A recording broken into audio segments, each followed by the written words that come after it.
ves? Bueno, más bien, ¿cómo escuchas acá con nosotros ya en la mesa? Jorge Javier Romero, como todos los lunes. Además, muchas gracias por acompañarme aún cuando no esté Ricardo. No, y venir en 16 de septiembre, que normalmente uno anda de fiesta. Te lo agradezco mucho.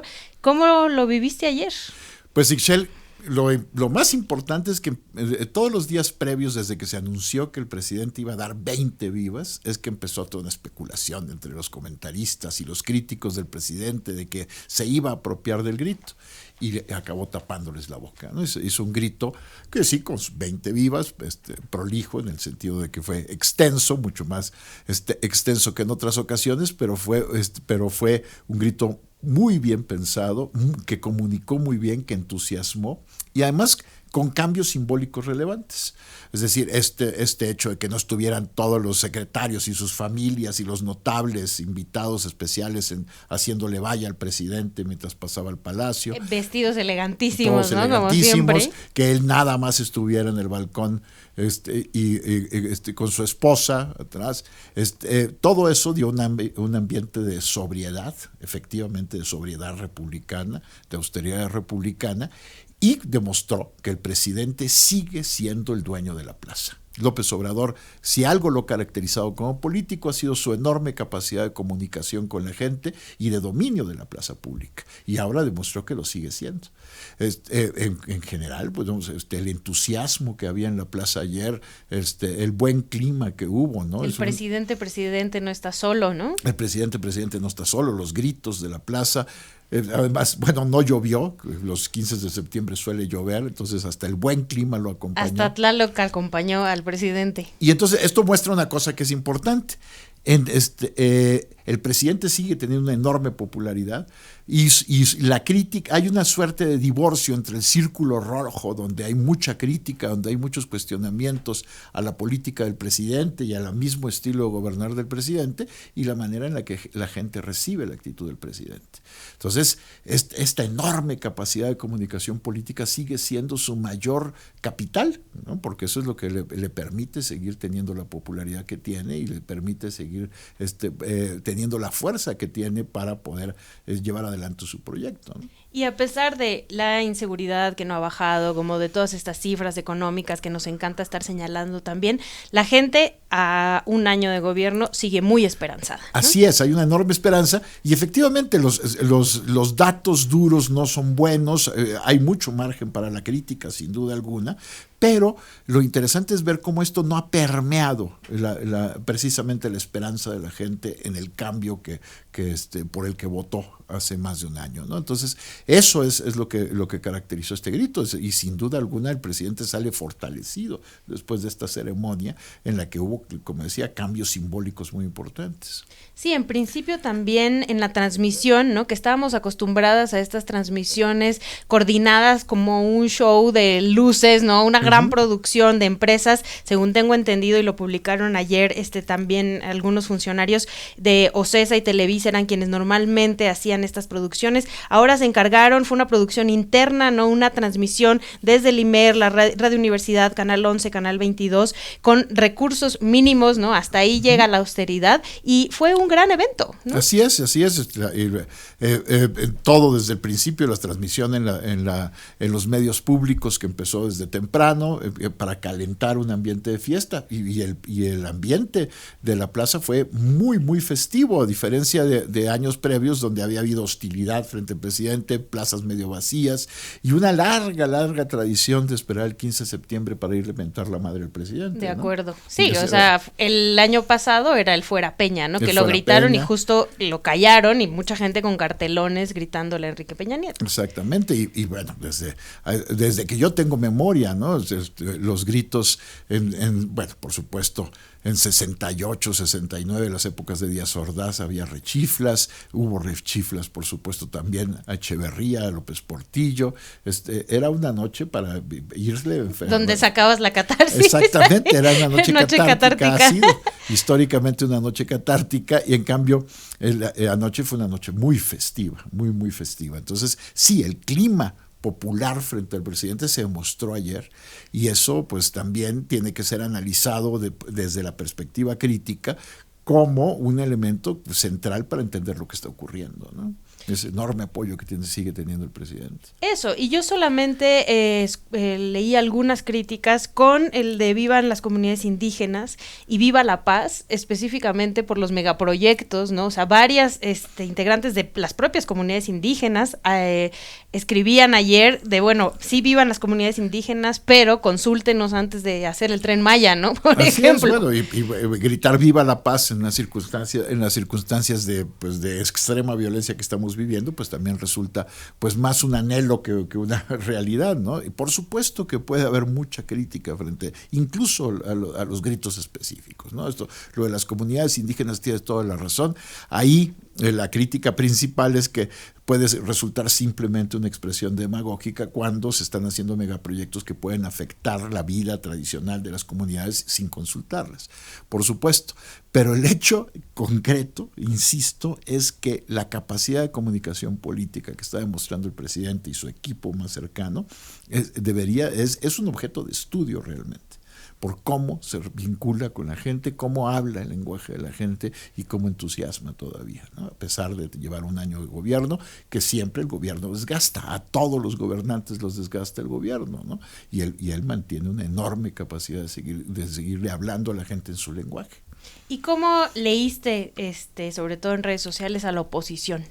Pues la oposición había tenido toda esta posición, estas actitudes críticas previas diciendo que se iba a apropiar del grito, que esas 20 vivas iban a acabar siendo vivas a la 4T, especulando sobre eso, y al final, bueno, por supuesto que siguió habiendo críticas, pero muchos de los críticos constantes del gobierno, gente, qué sé yo, Isaac Katz, Javier Aparicio, profesores del ITAM uno y del CIDE el otro, que han sido muy críticos frente al gobierno y otros, estaban realmente contentos con el grito.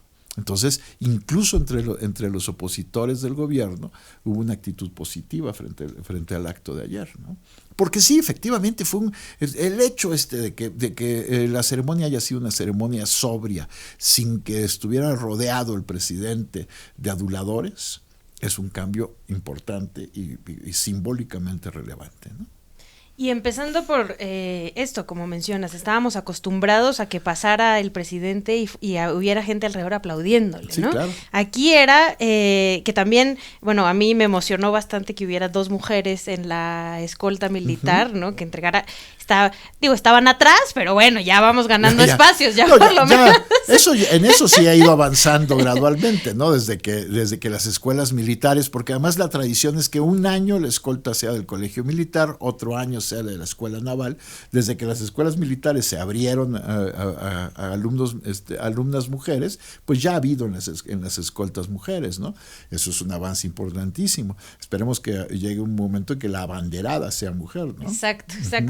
Y lo otro que quería que me platicaras cómo lo viste, la parte de la cena, ¿no? Que también eso era como un momento en el que, no sé, el presidente abría la casa del Palacio Nacional a muchísimos invitados, normalmente vestidos en sus mejores galas, comiendo del chef mexicano más famoso, unas cosas carísimas, y ahora fue bastante reducida, 500 personas, embajadores, el gabinete legal y el gabinete ampliado, subsecretarios, 500 personas y se acabó. En eso ha habido épocas, ¿no? Por supuesto, desde que tengo memoria, porque mis padres iban a las cenas en la época de López Mateos, ¿no? Wow, y eran las grandes cenas con champaña, efectivamente, y grandes arreglos de dulces de mazapán que después los invitados se llevaban. Entonces eran cenas muy ostentosas, pero después llegó Echeverría y las cenas con Echeverría se hicieron mucho más austeras y sin alcohol, como ahora, ¿no? Entonces la época precisamente, incluso se volvió objeto de crítica en la época de Echeverría, que se daba nada más agua de chía, ¿no? Y ahora fue Jamaica y horchata. Exactamente. Pero ahí se habían hecho mucho más austeras y se habían hecho ya cenas no tan ostentosas. Después volvieron los fastos, ¿no? Por supuesto que en los últimos años ya había vuelto a hacer las cenas elegantes, impresionantes. Entonces ahora hay un retorno a una cena austera,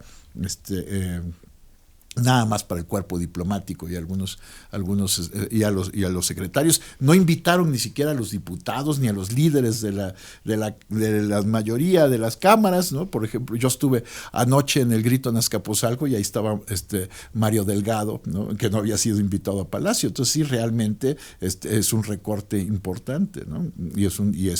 Y muestra una actitud austera frente a este tipo de fiestas, ¿no? Para que no sea la presidencia la que tire la casa por la ventana.